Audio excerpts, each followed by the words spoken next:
अस्सलाम वालेकुम। कैसे हैं आप लोग? सब आते हैं लेक्चर की तरफ थोड़ा बहुत पढ़ लेते हैं। आज आप लोगों को चीज़ें मैं समझा देता हूँ फेसबुक एड से रिलेटेड। और बेसिकली फेसबुक मार्केटिंग में एक कॉन्सेप्ट यूज होता है। लोग इसको करते भी हैं, बहुत सारे लोग नहीं भी करते। इसको करते हैं लुक अलाइक ऑडियंस, या इसको कुछ लोग इकट्ठा लिखते हैं। हम कलर चेंज कर लें यार। लुक अलाइक ऑडियंस, कुछ लोग इसको करते भी हैं, कुछ लोग नहीं भी करते। बट आप लोगों को सिर्फ समझाने के अर्से में कह देता हूँ कि बेसिकली लुक अलाइक ऑडियंस क्या है कि फेसबुक को आप कोई हिंट प्रोवाइड करते हो, कोई डेटा सोर्स प्रोवाइड करते हो, जिसकी बेस पे फेसबुक डिसाइड करता है कि इन लोगों का क्या इंटरेस्ट है। और फिर फेसबुक क्या करता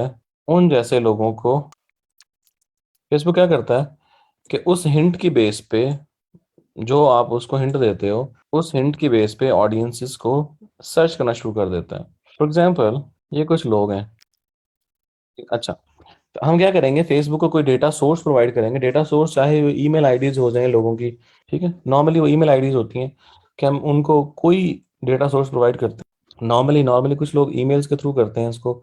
उसमें क्या करते हैं कि आप यहाँ पे ईमेल लिस्ट अपलोड कर देते हो फेसबुक के लिए। और फेसबुक क्या करता है कि उन लोगों के जो अकाउंट्स उन्होंने अपने फेसबुक पे क्रिएट किए होते हैं, उसके थ्रू वो चेक करता है कि इन लोगों को क्या इंटरेस्ट है। फॉर एग्जांपल, अगर ये बंदा, इस बंदे की, ये ग्रुप है पूरा, इसकी हमें लिस्ट अपलोड की है फेसबुक पे, तो फेसबुक क्या करेगा, इनके इंटरेस्ट चेक करेगा। फॉर एग्जांपल, वो कहेगा यार अच्छा ये बंदा है, इसका इंटरेस्ट है क्लॉथिंग में, yes against that email, clothing. इसका इसका इसका इंटरेस्ट है, फॉर एग्जांपल, जी सोहेल, मैं आता हूँ उस तरफ, मैं आता हूँ। डेटा सोर्स बता रहा हूँ, डेट डेट के अपने डेट, इसमें इसको फेसबुक को डेटा सोर्स प्रोवाइड करना है कोई भी। वो चेक करेगा कि यार ये ऑडियंस क्लॉथिंग है, ये क्लॉथिंग में इंटरेस्ट है, इस ऑडियंस का इंटरेस्ट राडो वॉचेस में है, इस ऑडियंस, इन लोगों का इंटरेस्ट फॉर एग्जांपल टूरिज्म में है। तो वो चेक करेगा और उसके मुताबिक और ऑडियंस ढूंढेगा इस तरह के इंटरेस्ट की, इस इंटरेस्ट के बेस की ऑडियंस और तलाश करेगा, और उनको आपका ऐड दिखाना शुरू कर देगा। लुक अलाइक ऑडियंस इसको कहते हैं। कि फेसबुक, जिस तरह आप लोगों ने एक टर्म यूज की होगी, सैंपल, कि पॉपुलेशन में से आप सैंपल निकालते हो, पढ़ी है। जब आप पॉपुलेशन में से सैंपल निकालते हो कोई, तो जब आप कोई भी रिसर्च कर रहे होते हो तो आप उस सैंपल पे टेस्टिंग कर रहे होते हो सारी की सारी, और उस रिजल्ट को जनरलाइज कर रहे होते हो कि यार इस सैंपल का ये रिजल्ट है, तो जो पूरी पॉपुलेशन है उसका भी यही रिजल्ट होगा। ये आपकी स्टैटिस्टिक्स की थ्योरी है। कि फॉर एग्जांपल, जैसे कि आप कहते हो कि आपका भाई है ना, आपका भाई अगर, आपके भाई की आदतें ये है ना, तो बाकी घर वालों की आदतें भी तकरीबन ऐसी मिलती जुलती होंगी। ये आप सैंपल पिक कर लेते हो फैमिली से, और उस सैंपल के बेस पे रिजल्ट्स को जनरलाइज करते हो। सेम यही चीज़ आप यहाँ पे कर रहे होते हो कि आप उसको कोई डेटा सोर्स प्रोवाइड कर रहे होते हो, चाहे वो डेटा सोर्स आपके प्रीवियस एड्स हो जो आपने पहले रन किए होंगे वो, या आप ईमेल दे दो उसको, ठीक है। उसकी बेस पे वो ऑडियंस को फाइंड आउट करेगा एंड उनको टारगेट करना शुरू कर देगा। इसको लुक अलाइक ऑडियंस कहते हैं। अगर आप इसकी बुकिश डेफिनेशन देखना चाहते हो या पढ़ना चाहते हो, तो बुकिश डेफिनेशन आप लोगों को मैं पढ़ा देता हूँ ताकि आप लोगों को क्लैरिटी आ जाए। Look alike audience. A lookalike audience is the way your ads can reach to people who are likely to be interested in your business because they share similar characteristics of your existing customers. ठीक है। यार होती हैं उम्र गिरानी, but उसका फायदा नहीं होता, वो फेक होती हैं बहुत सारी। ईमेल वेरीफाइड लिस्ट बहुत कम मिलती है। अच्छा, अब लुक अलाइक ऑडियंस देखें। अगर आपने क्रिएट करना हो आपने लुक अलाइक ऑडियंस, तो आपने फेसबुक सूट में जाएंगे, जो आपका बिजनेस सूट है, या फेसबुक का आपका जो बिजनेस मैनेजर है, जैसे business.facebook.com पे जाते हो, तो आप यहाँ पर आओगे तो यहाँ पे आपके पास ऑडियंस का एक अलग सेक्शन बना हुआ है, ये रहा, ठीक है। ऑडियंस का सेक्शन बना हुआ है अलग। इस पर आप क्लिक करोगे तो आपके सामने कुछ इस तरह का पेज आ जाएगा। नॉर्मली आपका जो अकाउंट है, आपका जो एड अकाउंट है, वो नॉर्मली 1 महीने 1 मंथ पुराना होना चाहिए लुक लाइक ऑडियंस क्रिएट करने के लिए। नए अकाउंट्स पे लुक लाइक ऑडियंस क्रिएट नहीं करने देता बाज़ औक़ात। अगर आपने ऐड रन किए हैं कोई, तो फिर वो शायद आपको करने दे दे, बट ज़्यादातर केसेस में वो नहीं करने देगा। ठीक है। अच्छा, अब देखें, जैसे ही आप यहाँ पे क्रिएट ऑडियंस का बटन क्लिक करोगे, यहाँ पे आपके पास आएगा कस्टम ऑडियंस क्रिएट करनी है आपने, लुक अलाइक ऑडियंस क्रिएट करनी है, स्पेशल ऐड ऑडियंस क्रिएट करनी है, क्या करना चाहती हूँ। मैं कहता हूँ मैंने लुक अलाइक ऑडियंस क्रिएट करनी है, ठीक है। अच्छा, पहली चीज़ ये है कि select your look alike audience source. आपका सोर्स क्या है, तो यहाँ पे देखें, custom audience with customer value. अब देखें, कस्टम ऑडियंस पे क्लिक करता हूँ, यहाँ मेरे पास ऑप्शन आ रहे हैं कि डेटा सोर्स आपका क्या होगा। डेटा सोर्स आपकी वेबसाइट है, एप्लीकेशन की एक्टिविटी है, कस्टमर लिस्ट आप खुद अपलोड कर रहे हो। हम एक एक करके पढ़ लेते हैं इसको क्या चीज़ है, देखें। अगर मैं यहाँ पे कहता हूँ create audience based on the website visitors from your Facebook pixel, tailor your audience based on the events that you focus on such as purchases. आप यहाँ पे कह रहे हो कि आप इसकी मदद से आप अपनी ऑडियंस के डिफरेंट इवेंट्स, फॉर एग्जांपल वो लोग जो कार्ट में प्रोडक्ट ऐड करते हैं बट आगे परचेज नहीं करते, उनके लिए कोई इवेंट क्रिएट कर सकते हो। जो लोग परचेज कर चुके हैं उनके लिए कोई ऐड क्रिएट उस तरह की ऑडियंस क्रिएट कर सकते हैं। यानी कि आप फेसबुक को ये कहोगे जो लोग मेरी प्रोडक्ट परचेज कर रहे हैं उन जैसी ऑडियंस आपने ढूंढनी है। ठीक है, आप फेसबुक को ये कहोगे जो लोग मेरी प्रोडक्ट को कार्ट में ऐड कर रहे हैं उन जैसी आपने ऑडियंस ढूंढनी है। Application activity, create audience based on people who launched your app or game or taken specific action using it such as purchasing an item। अच्छा, ये हम कैसे करें? आप लोग कैसे, मैं आप लोगों से एक बात पूछता हूँ कि taken a specific action while using it, हम उस एक्शन को कैसे ट्रैक करेंगे कि वो क्या एक्शन ले रहा है? पिक्सल से ट्रैक करेंगे, एग्जैक्टली exactly। ठीक है, तो आप उसको उन ऑडियंस को आप टारगेट कर सकते हो। सिमिलरली कस्टमर लिस्ट, अगर आपके पास कोई कस्टमर लिस्ट पहले से मौजूद है, देखो, create audience by uploading list of customers who interacted with your business information in the list is hashed into anonymized code before it reaches to Facebook। यहाँ Facebook आपका पहले ही कह रहा है कि जो आप लिस्ट यहाँ पे अपलोड करोगे वो फेसबुक भी नहीं देख सकेगा कि वो कस्टमर, यानी जो फेसबुक के एम्प्लॉयज हैं वो नहीं देख सकेंगे वो क्या ईमेल लिस्ट है। तो आप यहाँ पे अपनी ऑडियंस खुद भी अपलोड कर सकते हो, बट ये डेटा आपके पास कहाँ से आएगा? जो कस्टमर का डेटा कहाँ से आएगा आपके पास? Subscriber, sales, Mailchimp, email marketing, leads. Suhel Suhel मैं सुहेल से नहीं, आप रुक जाए, सुहेल से पूछना, सुहेल ये डेटा कहाँ से आएगा? F B form ads, exactly. आप लोग जो लीड फॉर्म जब अपलोड करते हो, जब लीड लीड के ऐड चलाते हो आप लोग, तो आप लोगों के पास डेटा वहां से आएगा कस्टमर का। कस्टमर वहां से आपके पास ईमेल जमा करवाएंगे अपना, और उन्हीं ईमेल्स को यूज करते हुए आप अपना ऐड क्रिएट करो, अपनी ऑडियंस क्रिएट करोगे। फेसबुक फॉर्म ऐड से आएगा डेटा आपके पास। और दूसरा एक और वे भी है आप लोगों के पास इसको लेके आने का।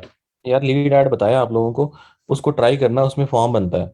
जब लीड ऐड बनाते हो तो एक फॉर्म बनता है, उस फॉर्म में जो लोग अपने ईमेल सबमिट करवाएंगे वही चीज आपके पास आएगी। आप लोग लीड ऐड खुद भी चला सकते हैं। अच्छा, मैं आप एक और तरीका भी है इसका आपके पास, उसके लिए आपको मेहनत थोड़ी ज्यादा करनी पड़ेगी। मेहनत क्या करनी पड़ेगी? चीजें सेट ज्यादा करनी पड़ेंगी। उसमें होगा ये कि आप लोग अपनी शॉपिफाई वेबसाइट, जो आपका ई कॉमर्स प्लेटफॉर्म है, उसको थोड़ा सा स्ट्रेंथन इस तरह से करोगे कि आप वहाँ पे एक ट्रैकिंग टाइप लगा दोगे कि आपको पता चलता रहेगा कौन से कस्टमर ऐसे हैं जो कि फेसबुक से परचेज कर रहे हैं आपके पास। ठीक है, वो लोग जो फेसबुक ऐड से आपकी प्रोडक्ट बाय कर रहे हैं, वो लोग जो गूगल ऐड से बाय कर रहे हैं, इनको आप जब सेग्रीगेट कर लोगे, यानी आपको पता होगा कि ये लोग फेसबुक ऐड से आ रहे हैं, तो आप इन्हीं ऑडियंस को उठाओगे, इसी ऑडियंस की ईमेल्स उठाओगे और उनका ऐड चला दोगे। जो गूगल एड्स हैं उनका ऐड गूगल के थ्रू चला दोगे। तो यहाँ से भी आप डेटा कलेक्ट कर सकते हो। जरूरी नहीं है कि आप सिर्फ फॉर्म एड्स ही बना, जो फॉर्म है, फिर जो आपका लीड फॉर्म है उन्हीं से आप परचेज करो, या उनकी ऑडियंस आप कलेक्ट करके फिर ऐड चलाओ। आप अपनी शॉपिफाई से भी चेक कर सकते हो कौन से यूजर ऐसे हैं जो फेसबुक ऐड से आ रहे हैं। अब मुझसे ये मत पूछिएगा कि फेसबुक ऐड से जो यूजर आ रहे हैं उनको किस तरह ट्रैक करना, आपने खुद ढूंढना है। ठीक है, वो खुद ढूंढना है, बहुत ईजी है, बहुत ईजी है ट्रैकिंग इसकी। कि आपको पता चलता रहे कि वो लोग कौन सी कस्टमर ऐसे हैं जिन्होंने फेसबुक ऐड के थ्रू बाय किया, कौन से कस्टमर ऐसे हैं जिन्होंने गूगल एड्स के थ्रू बाय किया। फिर सर शॉपिफाई के लिए हमारा स्टोर की सेल्स पहले से अच्छी हो तो डेटा मिल सकता है। हाँ, सेल्स अच्छी होनी चाहिए। सेल कैसे कैसे पता चल सकता है? उमर ज्ञानी, बहुत अच्छा बताया आपने। पहले फेसबुक ऐड चलाएं, फिर देखो हम कैसे ट्रैक कर सकते हैं कि वो कौन से लोग ऐसे हैं जो कि फेसबुक ऐड के थ्रू बाय कर रहे हैं, और कौन से लोग ऐसे हैं जो गूगल एड्स के थ्रू बाय कर रहे हैं। शॉपिफाई एनालिटिक्स, पिक्सल से एफबी का, गूगल एनालिटिक्स से गूगल का पता चल जाएगा। ठीक है सर, होना अतर बिल्कुल ठीक है। Very good. आप लोग जो पिक्सल लगाते हो, जब उस पर इवेंट ट्रैकिंग लगाओगे तो आप लोगों को खुद ही आइडिया हो जाएगा वो कौन से कस्टमर हैं जो कि आपके फेसबुक से बाय कर रहे हैं। अगर पिक्सल एक्टिविटी ट्रैक कर रहा होगा आपकी सेल, आपने उसमें उस पर परचेज का इवेंट लगाया हुआ है, अगर वो परचेज को ट्रैक करता है तो उसका मतलब है कस्टमर फेसबुक के थ्रू आ रहा है। सोशल मीडिया के एड्स भी गूगल एनालिटिक्स से ट्रैक किए जा सकते हैं। वेरी गुड, वो भी आप ट्रैक कर सकते हो। टेक्नोलॉजी बहुत एडवांस है दुनिया में, हर चीज़ ट्रैक हो सकती है, सिर्फ आप लोगों ने उसको ढूंढना है। ठीक है, उसका सोल्यूशन ढूंढना है, सोल्यूशन मिल जाते हैं। खैर, आते हैं लुक लाइक ऑडियंस की तरफ। उसके बाद आप वीडियो सोर्सेज भी दे सकते हो कि वो लोग create audience of people who watched one of your videos on Facebook. और इंस्टाग्राम, जो वीडियो आप यहाँ पे ऐड करोगे उसकी जो ऑडियंस है, जो जिन्होंने वो वीडियो देखी है, उसको एज ए वो जो है ना सैंपल कंसीडर करेगा और उस तरह की ऑडियंस तलाश कर लेगा। Instagram account, create an audience of people who visited और interacted with your Instagram profile. वो लोग जो आपके इंस्टाग्राम प्रोफाइल के साथ इंटरेक्ट करते हैं, विजिट किया, उन लोगों को टारगेट कर सकते हो और उस तरह की ऑडियंस बना सकते हो। लीड फॉर्म, जो आपने डिफरेंट एड्स बनाए होते हैं लीड फॉर्म के, उनसे ऑडियंस पिक कर सकते हो। कोई इवेंट्स आ रहे हैं, इवेंट्स की बेस पे कर सकते हो। ठीक है। इंस्टेंट एक्सपीरियंस, इंस्टेंट आर्टिकल्स के लिए होते हैं। फेसबुक पेज, ये भी अच्छा है। Create an audience of people who follow और have interacted with your Facebook page. आज जो लोग आपका फेसबुक पेज को फॉलो करते हैं या आपके पेज के साथ इंटरेक्ट किया है, अब इंटरेक्शन का मतलब ये नहीं कि सिर्फ उन्होंने लाइक किया या फॉलो किया हुआ है। इंटरेक्शन का मतलब ये आपका मैसेज किया होगा, आपके पोस्ट को लाइक किया होगा, किसी को कहीं पे कोई रिएक्शन दिया होगा, वो चीज़ें सारी। Shopping, create an audience of people who interacted with your products in shopping experience on Facebook और इंस्टाग्राम। जो फेसबुक शॉप बनती है या इंस्टाग्राम शॉप बनती है, आप उन लोगों को भी टारगेट कर सकते हो जिन्होंने आपकी प्रोडक्ट को देखा है या इंटरेक्ट किया है, उनको भी एज ए आप सैंपल पिक कर सकते हो। और ये फेसबुक मार्केट प्लेस के लिए है, जो कि हमने कवर नहीं करना। ठीक है। अगर देखें फॉर एग्जांपल कस्टमर लिस्ट की बात करता हूँ, कस्टमर लिस्ट मैंने किया। नेक्स्ट, अब यहाँ पर हमसे वो पूछ रहा है कि आपने जो लिस्ट अपलोड करनी है उसमें यूनिक आइडेंटिफायर्स ये होने चाहिए, उनके email addresses, phone number, mobile advertiser ID, Facebook app user ID. इसमें से आप first name, last name, email addresses, या आपने लिखना है, एक लिस्ट बनानी है CSV फाइल एक्सेल की, उसमें आपने email addresses, phone number, first name, last name, जो जो इन्फॉर्मेशन आपके पास अवेलेबल है वो आप यहाँ पे ऐड करोगे। चले हम एक लिस्ट बनाते हैं कस्टमर की। 5-6% से नहीं होता यार, ये मिनिमम सैंपल इसका 100 है मेरा ख्याल है। 100 लोगों का डेटा अपलोड होता है, 100 से कम नहीं होता। चलिए, समीना शरीफ, अभी मैंने बहुत डिटेल में बताया है कि लुक अलाइक ऑडियंस की बहुत सारी टाइप्स हैं। आप किस तरह की ऑडियंस क्रिएट करना चाह रही हैं, मुझे वो बताएं स्पेसिफिक। मैं फॉर एग्जांपल यहाँ पे ईमेल करता हूँ, यहाँ पे first name, last name, customer. अच्छा, फॉर एग्जांपल यहाँ पर मैं करता हूँ सिटी या कंट्री, और यहाँ पे वैल्यू। आते हैं इस तरफ, मैं यहाँ से कस्टमर्स का ईमेल लिस्ट कॉपी कर लेता हूँ। 124। अच्छा जी, कस्टमर वैल्यू बेसिकली क्या है कि यहाँ पे आप कस्टमर को वैल्यू दे सकते हो बिटवीन 1 to 100 या 1 to 1000। नंबर दे सकते हो उसको कि कौन सा कस्टमर कितना वैल्यूड है आपके लिए। फॉर एग्जाम्पल, आप किसी कस्टमर को वैल्यू 1 दोगे तो इसका मतलब है वो लीस्ट इंपॉर्टेंट है, जिसकी वैल्यू ज्यादा होगी इसका मतलब वो ज्यादा इंपॉर्टेंट है। तो फेसबुक क्या करेगा, आपकी इस लिस्ट में से जो मोस्ट वैल्यूड कस्टमर है ना, उनको कंसीडर करेगा एज सैंपल, और उसको फिर टारगेट करना स्टार्ट कर देगा। अगर आप वैल्यू नहीं दोगे, कस्टमर वैल्यू, तो आपका ऐड रन नहीं होगा। ये चीज़ ध्यान में रखिएगा। आपको वैल्यू देना जरूरी है, फेसबुक को बताना जरूरी है कि कौन सा कस्टमर आपके लिए कितना वैल्यूड है।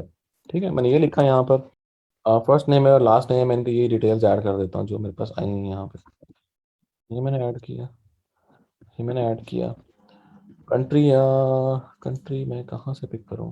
हम्म, ये मैंने कस्टमर के कंट्रीज हैं वो एंटर कर दिए, या मैं इस तरह करता हूँ, सबको एक ही कंट्री अलॉट कर देता हूँ। उसके बाद मैं यहाँ पे कस्टमर वैल्यू ऐड करता हूँ। फॉर एग्जांपल मैं कहता हूँ इसको, कस्टमर को वैल्यू मैंने 1 दी, इसको मैंने वैल्यू 300 दे दी, वैल्यू इसको मैंने 500 दे दी। इस तरह करके मैं रैंडम वैल्यूज हम दे देते हैं यहाँ पे। 1 to 5 बनाया जा सकता है, कोई मसला नहीं है। वो आपको क्या करेगा फेसबुक, उसमें से जो मोस्ट वैल्यूड कस्टमर है ना, उनका data as a sample consider कर लेगा वो। अच्छा, ये मैंने वैल्यू बना ली, ठीक है। ये मैंने सिस्टम पूरा सेट कर लिया। First email, first name, last name, country and customer value मैंने ऐड कर दी। अब इस फाइल को आप सेव करेंगे एज CSV। आई होप आप लोगों को करनी आती है CSV फाइल, मुझे बताने की ज़रूरत नहीं होगी। और CSV का फाइल होना चाहिए UTF-8 फॉर्मेट। CSV का एक और फॉर्मेट भी जो कि बहुत सारे इंटरनेट सिस्टम से अभी कंपेटेबल नहीं है। लुक अलाइक ऑडियंस, सेव करें। अब वापस अपने फेसबुक पे आए। अब यहाँ पे आपके पास एक और ऑप्शन भी कि आप इसको अपने डायरेक्टली, जो आप लोगों को मैंने मेल चैन पे ईमेल लिस्ट क्रिएट करनी सिखाई थी, आप लोगों को शायद याद हो, उससे भी डेटा डायरेक्टली इंपोर्ट कर सकते हैं आप। नेक्स्ट, आपसे वो पूछ रहा है कि इसमें वैल्यू का कॉलम मौजूद है या नहीं है। यस, वैल्यू का कॉलम मौजूद है। अब यहाँ पे आप फाइल अपलोड करोगे अपनी, जो भी आपने फाइल बनाई हुई है। Select the value column. Value column कौन सा है हमारा, कस्टमर वैल्यू हमने दी हुई है, ठीक है। इसमें वो बता रहा है हमें वो कि आपने कौन कौन सी वैल्यू दी हुई है। नेक्स्ट करें। अब देखें, वो आपसे ये भी ये भी कर रहा है वो, ये बता रहा है आपको कि आपने कस्टमर वैल्यू का आइटम ऐड किया हुआ है, आपने ईमेल एड्रेसेस ऐड किए हैं, आपने कंट्री ऐड किया हुआ है। नीचे में कर एक्शन नीडेड, वो कह रहा है कि आपका जो फर्स्ट नेम और लास्ट नेम, वो कह रहा है अपलोड नहीं हो पा रहा क्योंकि उसने आइडेंटिफायर ठीक नहीं है उसके। अच्छा नीचे देखें, वो हमसे बता रहा है कि ये क्या चीज़ है। बेसिकली आप यहाँ कह दो ये फर्स्ट नेम है इसका, और ये लास्ट नेम है, तो ये इसका सर नेम है या लास्ट नेम। लास्ट नेम नहीं आ रहा तो सर नेम है, ठीक है, सर नेम है। आपका डेटा सारा मैप हो गया। जब जब तक डेटा मैप नहीं होगा आपकी लिस्ट अपलोड नहीं होगी। ये चीज़ ध्यान में रखिएगा, आपका डेटा मैपिंग होना ज़रूरी है। सारे के सारे ये एक्शन ग्रीन होना ज़रूरी है। इंपोर्ट एंड क्रिएट का बटन क्लिक करेंगे, ये आपका डेटा इंपोर्ट करेगा। ठीक है। अब आपसे पूछ रहा है कि आपने क्या क्रिएट करना है। आपने लुक अलाइक ऑडियंस क्रिएट करनी है, इस ऑडियंस के बेस पे ऐड क्रिएट करना है, या एक और कस्टम ऑडियंस क्रिएट करनी है आपने। मैं कहता हूँ मैंने लुक अलाइक ऑडियंस क्रिएट करनी है। ठीक है, लुक अलाइक ऑडियंस। अब वो हमसे ये पूछ रहा है कि आपने किस कंट्री के लिए करनी है। मैं कहता हूँ मैंने करना है यूनाइटेड स्टेट्स। ठीक है, यूएसए में तुम सर्च करो। वो नीचे पूछ रहा है आपसे कि one percent look alike consist of people who are most similar to your audience. वो बता रहा है कि आपको कि जो बेसिकली 2.7 मिलियन पीपल हैं यूएसए में जो कि आपकी ऑडियंस से रिलेटेड है। ठीक है, यूएसए में 2.7 मिलियन लोग हैं जो कि आपके ऑडियंस से रिलेटेड है। अगर हम इसको फुल स्केल पे ले जाते हैं तब भी वो तब वो कहता है 27 मिलियन लोग हैं। देखें देखें, 10% पे, यानी मैक्सिमम 10% आप सैंपल ले 10% तक क्रिएट कर सकते हो ऑडियंस का 10%। नॉर्मली इसको जो लोग रखते हैं वो 2% या 1% पे रखते हैं, ज़्यादा चेंज नहीं लाते। नीचे अगर आप उसकी डेफिनेशन पढ़ें, अब वो कह रहा है कि 1% look like consist of people who are most similar to your look-alike audience source. Increasing the percentage creates a bigger and broader audience. आपको पहले मैंने समझाया हुआ है कि आपने ब्रॉडर ऑडियंस क्रिएट नहीं करनी। ठीक है, ब्रॉडर ऑडियंस क्रिएट नहीं करनी है आपने।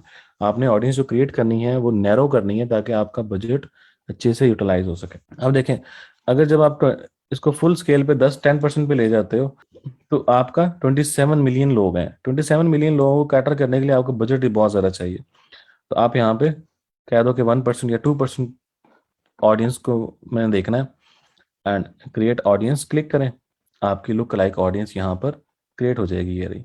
इस ऑडियंस को, अच्छा, ये ऑडियंस अभी क्रिएट होगी। आप इस ऑडियंस को यूज करते हुए आप लोग कोई भी ऐड क्रिएट कर सकते हैं, चाहे आपका सेल्स ऐड हो चाहे आपका कोई भी ऐड हो, आप क्रिएट कर सकते हैं यार। समझ आई कुछ लुक लाइक ऑडियंस का कॉन्सेप्ट? थोड़ा बहुत कोई मैंने क्लियर करने की कोशिश तो की है बहुत कि आप लोगों को क्लियर हो जाए, बट अगर नहीं हुआ तो बता दें दोबारा से। लुक लाइक ऑडियंस जो बड़े ब्रांड्स हैं वो बहुत बहुत ज़्यादा यूज़ करते हैं। ये ऑप्शन ऐड सेट में शो होगा। एग्जैक्टली जब आप ऐड क्रिएट कर रहे होंगे तो आपके ऐड सेट में शो होगा। सर अगेन रिपीट कर दें, सर क्लाइंट पास कहाँ से रिपीट करूँ, किस एग्जैक्ट स्टेप से मुझे बताएं। अपना फेसबुक पेज रख कर लुक लाइक ऑडियंस बना सकते हैं। बना सकते हैं, क्यों नहीं बना सकते, बताया आप लोगों को। अगर आपने अपना पेज रख के बनानी है तो ये देखें, आप कहते हो यहाँ पे लुक लाइक ऑडियंस क्रिएट करनी है मैंने, सॉरी। ठीक है, देखें यहाँ से आपसे पूछ रहा है वो कि आपने फेसबुक पेज की बेस पे बनानी है, लिस्टिंग की बेस पे बनानी है, कस्टमर लिस्ट अपलोड करनी है, कोई एक्टिविटी के तौर पे करनी है। वो सारे के सारे आपके पास यहाँ पे ऑप्शन है। जो लोग आपसे आप ईमेल कलेक्ट करते हैं उनका उसका भी बहुत सारा पर्पस यही होता है कि वो लुक लाइक ऑडियंसेस और उसको अपनी एज ए ईमेल मार्केटिंग के तौर पे यूज़ कर रहे होते हैं। सर ईमेल के बजाय एफबी एड से data look like audience run करना ज़्यादा जरूर बेहतर नहीं होता क्योंकि मोस्टली सैम्पल ईमेल तो फेसबुक पर मौजूद ही नहीं होगी, तो लुक लाइक ऑडियंस। सुहेल करीम, ये बिल्कुल आपका कंसर्न बिल्कुल ठीक है, बल्कि 100% ठीक है आपका कंसर्न कि जो हम सैंपल यहाँ पे अपलोड कर रहे होंगे पता नहीं कितने लोग उसको ईमेल उनका ईमेल वहाँ पे मौजूद है, कितने का ईमेल नहीं है। बट सुहेल करीम, जरूरी नहीं है, ये भी जरूरी नहीं है कि फेसबुक उस ईमेल के अगेंस्ट अकाउंट ढूंढ रहा है लोगों का। ठीक है, फेसबुक उस ईमेल के अगेंस्ट अकाउंट ढूंढ रहा है। नॉर्मली जो हम लोग जो ईमेल लोग सबमिट करवा रहे होते हैं ना, बहुत सारे लोगों ने वो ईमेल अपने ब्राउजर्स पे लॉगिन किया होता है। तो ब्राउजर की कुकीज भी फेसबुक यूज कर रहा होता है इंटरेस्ट को देखने के लिए। सिर्फ फेसबुक को नहीं देख रहा होता, जो आपके नेटवर्क ऑडियंस नेटवर्क जो आपके नेटवर्क एड्स हैं, ऑडियंस नेटवर्क जो एप्लीकेशंस के ऐड हैं, वो भी उसके लिए भी ईमेल यूज किए होते हैं बहुत सारे लोगों ने। तो वो ये जरूरी नहीं है कि सिर्फ और सिर्फ वो फेसबुक अकाउंट ढूंढ के उसके इंटरेस्ट चेक करता है, नहीं। वो ओवरऑल द इंटरनेट जितने ईमेल मौजूद हैं, कितने लोगों की कुकीज इस्तेमाल हो रही हैं, वो सारे का सारा इंटरेस्ट ढूंढता है। सर एक दफा एक्सेल वाली शीट शो करवाएं, आपने कॉलम सेट किए थे। पहला कॉलम होगा उसका ईमेल, दूसरा first name, last name, country, city, जो भी रखना चाहें, और लास्ट कॉलम होगा आपका कस्टमर वैल्यू का। फिर जो गूगल, फेसबुक और डिफरेंट सोशल मीडिया से लीड मांगते हैं मोस्टली क्लाइंट, वो क्या खुद ही कर यूज़ करते हैं? जाहिर सी बात है, वो अपने बिजनेसेस के लिए यूज़ करते हैं वो, ठीक है, आपके बिजनेसेस के लिए यूज़ करते हैं। चलें, एक चीज़, अब आपको इस ऐड, अगर आपने इस ऐड के अगेंस्ट कोई ऐड चलाना है, कोई भी आप ऐड चलाना चाहते हैं, तो आप एक एड सेट क्रिएट कर लें, या डायरेक्टली अगर ऐड पे जाएंगे, चलें एड सेट क्रिएट करते हैं। लिस्टिंग कैंपेन है हमारा, ये हमारी कैंपेन है। अब यहाँ पे हम एक ऐड सेट क्रिएट करते हैं, हम कहते हैं लुक लाइक एड्स। ठीक है, ऐड का नाम दे देते हैं हम, वैसे ही मैं आप इसको नाम दे रहा हूँ। ठीक है, क्रिएट किया मैंने, कन्वर्जन लोकेशन वेबसाइट दे दी मैंने। मैं सिर्फ यहाँ पर आता हूँ ऑडियंस पे, यहाँ पे आएगी वो कस्टम ऑडियंस। यहाँ पे देखें, ऑल जो ऑडियंस आपने क्रिएट की है सारी की सारी वो आ रही है। लुक लाइक ऑडियंस में जाएंगे तो जो लुक लाइक ऑडियंस आपने क्रिएट की है वो आ रही होगी, इसको सेलेक्ट करेंगे, आपकी ऑडियंस सेलेक्ट हो जाएगी ऑटोमेटिकली। आपको यहाँ पे ज़रूरत नहीं है और किसी चीज़ को करने की। नीचे आप ऐड ऐड क्रिएट करने का प्रोसेस सारे का सारा वही है जो पहले आप लोगों को बताया हुआ है। ठीक है, रेड मार्क वो इसलिए आ रहा है कि बहुत सारी इन्फॉर्मेशन अभी इनकम्प्लीट है, बहुत सारी ऑडियंस इनकम्प्लीट है, अभी बहुत सारी चीज़ें इनकम्प्लीट है, यहाँ पे हमने ऐड नहीं की, इसलिए रेड मार्क आ रहा है। यहाँ पाकिस्तान नहीं है, ये देखो, जो हमने लुक लाइक ऑडियंस हमने सेलेक्ट की है, वहाँ पे आपकी लुक लाइक ऑडियंस सेम वही आ रही होगी। ये देखो, जो आपकी लुक लाइक ऑडियंस है, ये तो जो नीचे आ रही है, ये जियोग्राफिकल लोकेशन है, इसका आप खत्म कर दो। आप 2 ऐड सेट बनाएं, 4 ऐड सेट बनाएं, 10 बनाएं, जितने मर्जी बना लें, कोई मसला नहीं है ऐड सेट। अच्छा, कुछ लोग मुझसे क्वेश्चन पूछ रहे थे, उन्होंने मुझे मैसेज भी किया था कि सर आप हमें ये नहीं बताते कि एक ऐड सेट के अंदर डिफरेंट ऐड सेट और किस तरह क्रिएट करने हैं। एक ऐड यानी पहला क्वेश्चन ये था कि डिफरेंट ऐड सेट किस तरह क्रिएट कर सकते हैं कैंपेन के अंदर वो। फिर आप में से कुछ लोगों ने क्वेश्चन पूछा था कि एक ऐड सेट के अंदर मल्टीपल ऐड किस तरह क्रिएट कर सकते हैं, वो भी मैं बताएं हमें। तो ये देख लें, गौर से देख लें, सुन लेना। अब क्रिएट का बटन प्रेस करेंगे, आपके पास यहाँ पर आएगा नई कैंपेन, आपने क्रिएट करनी नई कैंपेन, या आपने एग्जिस्टिंग कैंपेन में डिफरेंट एड सेट क्रिएट करने हैं। ठीक है, ये आ गया आपके पास। ठीक है, अगर आपने ऐड क्रिएट करना है, आप सिंपल ऐड पे क्लिक करें, क्रिएट का बटन प्रेस करेंगे, यूज एग्जिस्टिंग एग्जिस्टिंग कैंपेन, यहाँ पे आप कैंपेन चूज करेंगे, यहाँ पे आप एग्जिस्टिंग ऐड सेट करेंगे, यहाँ पे आपके पास लिस्ट आ जाएगी जो ऐड सेट आपने पहले क्रिएट किए हैं। ये सिलेक्ट करेंगे यहाँ से, और नीचे ऐड का नाम देंगे, वो ऐड आपका क्रिएट हो जाएगा एग्जिस्टिंग एड सेट में। तो आप लोग एग्जिस्टिंग एड सेट को भी यूज कर सकते हैं, एग्जिस्टिंग एड्स, एग्जिस्टिंग कैंपेन्स को भी यूज कर सकते हैं for creating multiple ad sets and multiple ads. Audit कैसे करते हैं एग्जिस्टिंग कैंपेन का? जीशान, मैंने लास्ट लेक्चर में या उससे पहले कुछ आप लोगों को कुछ फैक्टर्स बताए थे कि ऐड की फ्रीक्वेंसी चेक करते हो आप, आपका जो सीपीए है वो चेक कर रहे होते हो आप, उसके अलावा आप यहाँ पर कन्वर्जन चेक कर रहे होते हो कि आपकी कन्वर्जन कितनी आ रही है।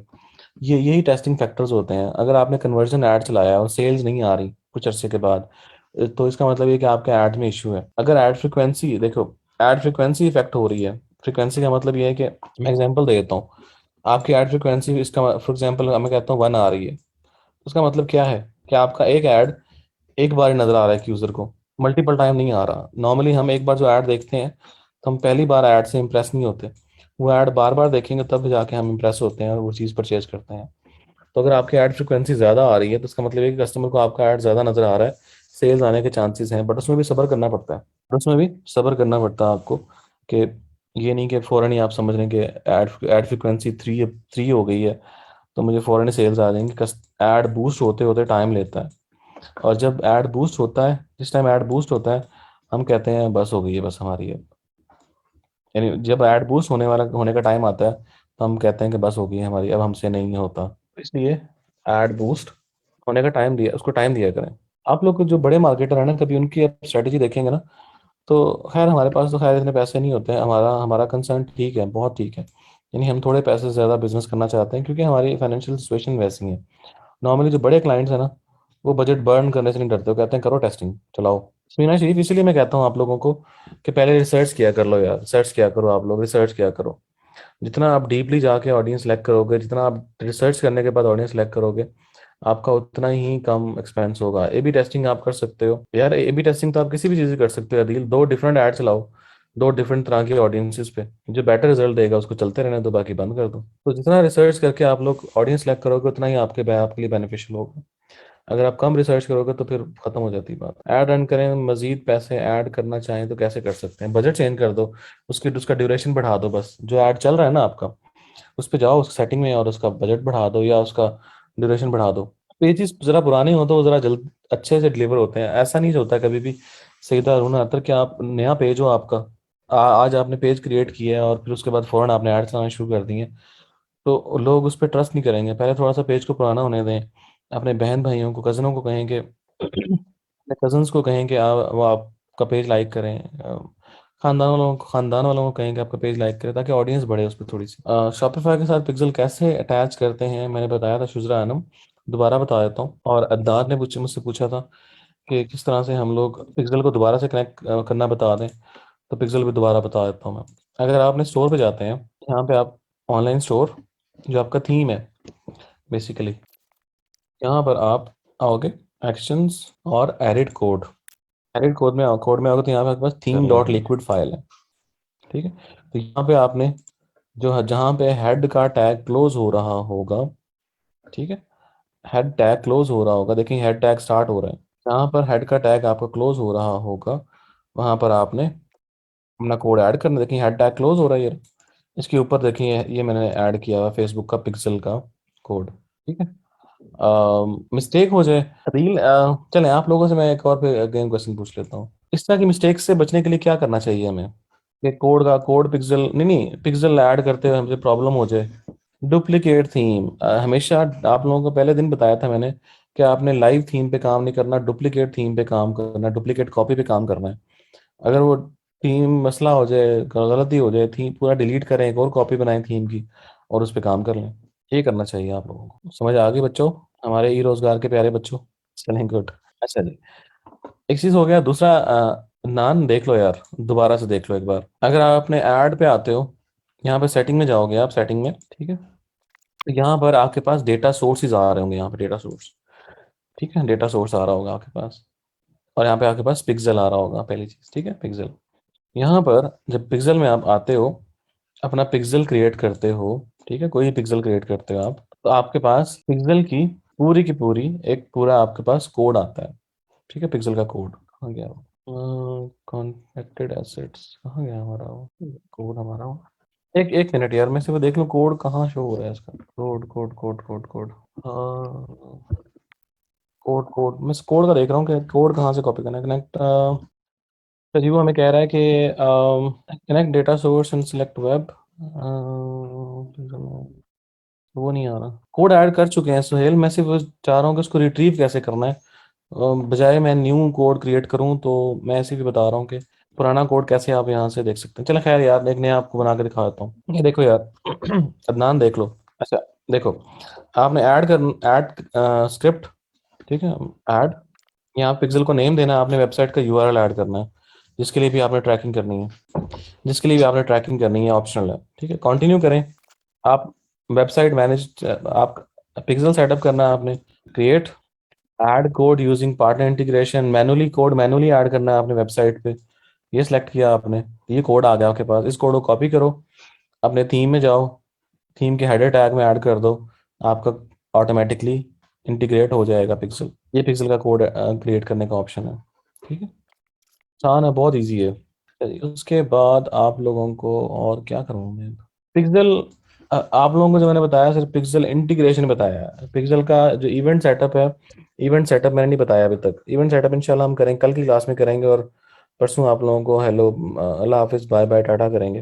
हाँ, डोमेन ऐड करना भी बताएंगे कल, डोमेन ऐड करना।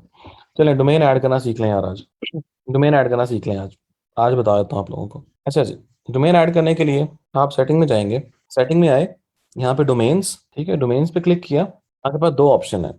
या तो डोमेन डायरेक्टली बाय कर लें आप शॉपिफाई से ही, तो वो तो डायरेक्ट प्रोसेस है कि यहाँ पे बाय करेंगे, वो डोमेन यहाँ पे डायरेक्टली यहाँ पे कनेक्ट हो जाएगी। दूसरा मेथड आपके पास, कनेक्ट एग्जिस्टिंग डोमेन, जो आपकी एग्जिस्टिंग डोमेन है आपने उसको कनेक्ट करना है अपने शॉपिफाई के साथ। आप क्या करोगे, कनेक्ट, यहाँ पर डोमेन का नाम दोगे, जो भी डोमेन आप कनेक्ट करना चाहते हो। फॉर एग्जाम्पल मैं देखता हूँ अपनी डोमेन, एक name keep domain, for example domain एक मेरे पास मौजूद है, city booster theme dot com. ठीक है, वो डोमेन मैंने यहाँ पर ऐड की, ये मेरी डोमेन है। नेक्स्ट का बटन प्रेस किया तो आपके पास यहाँ पर इंस्ट्रक्शंस आ जाएंगी, जो आप जो भी आपको डोमेन सर्विस प्रोवाइडर है उसकी यहाँ पे आपके पास ऑटोमेटिकली इंस्ट्रक्शंस आ जाएंगी। आप व्यू का बटन क्लिक करेंगे तो आपके पास इसकी इंस्ट्रक्शंस ओपन हो जाएंगी कि आप क्या काम करोगे, तो आपकी डोमेन यहाँ पर कनेक्ट हो जाएगी। नीचे देखें, थोड़ा स्क्रॉल डाउन करेंगे, आपको यहाँ पर कुछ भी इतना खास नज़र नहीं आएगा। ठीक है, कनेक्ट मैनुअली, देखें यहाँ पे मैनुअली का बटन, कनेक्ट मैनुअली। आपको वो कह रहे हो, वो कहेगा आपको बिफोर यू बिगिन आपने ये चीज़ें ऐड करनी है। ठीक है, ये चीज़ें ऐड करनी है। पहली चीज़ ये कि वो कह रहा है कि log in to your third party domain service provider. मैं इसको दूसरे ब्राउजर में ओपन करता हूँ जिसमें मेरा एक्चुअल नेम चीफ का अकाउंट ओपन है। ये आ गया यहाँ पर। पहली चीज़ वो कह रहा है आप अपना डोमेन सर्विस प्रोवाइडर के अकाउंट पे ओपन करो, ये मैं अकाउंट में आ गया यहाँ पर। ठीक है, उसके बाद वो ये मुझे कह रहा है कि आपने जाना है एडवांस डीएनएस में। एडवांस डीएनएस, डीएनएस प्रोवाइडर जो होते हैं आपके बेसिकली। तो देखेंगे मैं डीएनएस में आ गया, जहाँ पे आपके ए रिकॉर्ड, सी नेम और ये चीज़ें ऐड होती हैं आपकी। ठीक है, ए रिकॉर्ड ये बेसिकली रिकॉर्ड्स होते हैं वेबसाइट के, जो कि वेबसाइट को डिफरेंट जगहों पे डिफरेंट जगहों पे वो रीडायरेक्ट कर रहे होते हैं। पहली चीज़ वो आपको ये कह रहा है कि आपने यहाँ पर शॉपिफाई का आईपी एड्रेस चेंज करना है टू दिस, वेबसाइट का आईपी एड्रेस चेंज करना है आपने। ये आईपी एड्रेस मैंने कॉपी किया, यहाँ पे कराऊंगा आपको मैं। खैर चलें, डायरेक्ट करवा देता हूँ यहाँ से। आप अगर नेम चीप आप लोग यूज़ कर रहे हैं डिफरेंट और होस्टिंग्स के लिए, ब्लू होस्ट के लिए थोड़ा बहुत प्रोसेस डिफरेंट हो सकता है, बट मेनली प्रोसेस ये रहेगा। डीएनएस में आए, शॉपिफाई चूज किया मैंने, ओके का बटन प्रेस किया, मुझसे पूछ रहा है कि आपका डीएनएस रिकॉर्ड कॉन्फ़िगरेशन सारी की सारी खत्म हो जाएंगी, तो कंटिन्यू करें। नीचे देखें आपके पास ए रिकॉर्ड आ गया, आईपी एड्रेस आ रहा है और नीचे माई शॉपिफाई डॉट कॉम उसने ऑटोमेटिकली ऐड कर दिया है। देखें, शॉप्स डॉट माई Shopify dot com, shops dot माई शॉपिफाई डॉट कॉम। ए रिकॉर्ड है आपका, आपने सिर्फ यहाँ पे आईपी चेंज करना है उसका। ये मैंने आईपी चेंज किया, जो मेरा आईपी एड्रेस था शॉपिफाई का वो मैंने चेंज किया, ओके किया, सेव ऑल चेंजेस, डन। आपकी डोमेन आपके शॉपिफाई के साथ कनेक्ट हो जाएगी। ये प्रोसेस सिर्फ आपने ए रिकॉर्ड चेंज करना, सी नेम ऐड करना होता है। ये देखें, ए रिकॉर्ड और सी नेम बस, और कुछ भी ऐड करने की आपको ज़रूरत नहीं है। नीचे वो कह रहा है अगर आपके वहाँ पे आपको आईपी नज़र नहीं आ रहा तो आपने क्या करना है, ए रिकॉर्ड ऐड करना है, ये आपका आईपी एड्रेस है, सी नेम ऐड करना है, ये आपका एड्रेस है, एंड दैट्स इट। क्लाइंट से आपको क्या चीज़ चाहिए होगा, क्लाइंट से आपको दो चीज़ें चाहिए होंगी। जो आपका डोमेन है ना, जो आपके डोमेन प्रोवाइडर है उसकी लॉगिन डिटेल चाहिए होंगी आपको, और वो शॉपिफाई की लॉगिन डिटेल चाहिए होंगी, एंड दैट्स इट। अपने पार्टनर की सेटिंग से ऐड किया जा सकता है, पार्टनर सेटिंग में गया था मैं। नेम लीसो बाकी चीज़ें शॉपिफाई प्लगइन के का थ्रू कर सकते हैं, प्लगइन के थ्रू नहीं कर सकते जी। आप जो डोमेन कनेक्शन का प्रोसेस यही है सारा। आप एक शॉपिफाई वेबसाइट के साथ दो तीन डिफरेंट डोमेन्स भी ऐड कर सकते हैं, कि जो भी ओपन करे आपके इधर ही आए, एक ही स्टोर पे आए, लेकिन वो आप जरूरत नहीं होती नॉर्मली। ए रिकॉर्ड आपने ऐड करना है और सी नेम ऐड करना है, दैट्स इट, डन। दोनों चीज़ें ऐड होंगी, आपकी जो डोमेन है वो चेंज हो जाएगी। वर्डप्रेस में ऐसे ही होगा, वर्डप्रेस में ऐसे नहीं होगा भाईजान। वर्डप्रेस पे ऐसे नहीं होगा, वर्डप्रेस पे होगा कि आप पहले ही आपका जो वर्डप्रेस है वो डोमेन पे इंस्टॉल होता है। अगर आप AWS यूज़ कर रहे हो या कोई भी dedicated hosting service provider use कर रहे हो, वहाँ पे भी आपको पॉइंट करना पड़ता है डोमेन को अपनी आईपी पे। जो भी आईपी आप वहाँ पे यूज़ कर रहे हो उस पे आपने ए रिकॉर्ड चेंज करना है, एंड दैट्स इट। नहीं सोहेल क्यों, जब बाज़ औक़ात आप लोग AWS पे या डेडिकेटेड होस्टिंग जो होती हैं उस पे जब वर्डप्रेस इंस्टॉल करते हो तो वो एक आईपी एड्रेस पे इंस्टॉल होता है, वो आईपी एड्रेस पे इंस्टॉल होता है, फिर उस आईपी को आपको पॉइंट करना पड़ता है डोमेन की तरफ। वो बहुत टेक्निकल हो जाएगा, इतनी टेक्निकल नहीं यूज़ करना चाह रहा मैं लैंग्वेज, छोड़े छोड़े पर छोड़े इस चीज़ को। सर कौन सी होस्टिंग सही होती है, वीपीएस नॉर्मली सही होती है, लेकिन शेयर्ड भी चल जाती है। शेयर्ड जो है एट अ टाइम 100-150 लोगों का लोड बर्दाश्त कर लेंगे, 100-150 नहीं, 40-50 लोगों का लोड बर्दाश्त कर लेती है। और जो डेडिकेटेड है फिर उसके लिए जाहिर सी बात है रिसोर्सेज ज़्यादा चाहिए होते हैं। नहीं, कोई कोई फर्क नहीं है अदील, रहने दो यार, ये टेक्निकल क्लास नहीं है। ये चीज़ें आप ऑनलाइन ही पढ़ सकते हो, ये चीज़ें आप ऑनलाइन पढ़ सकते हो यार, छोड़ें इस चीज़ को। नहीं एलेबोरेट करूंगा आप इस वजह से फिर 40-50 लोग और डिस्टर्ब हो जाते हैं, वो कहते हैं कि पता नहीं क्या सर पढ़ा रहे हैं। चलें ठीक है guys, thank you so much, see you guys इंशाल्लाह टुमारो। कल हम अपनी कुछ डिटेल चीज़ें पढ़ेंगे। जो फ्राइडे जो हमारी लास्ट क्लास होगी उसमें आप लोगों को कुछ मैंने चीज़ें इंटरेस्टिंग बताऊंगा इंशाल्लाह, तो लास्ट क्लास में इस मत कीजिएगा। और इंशाल्लाह सी यू गाइस टुमारो। अल्लाह हाफिज़।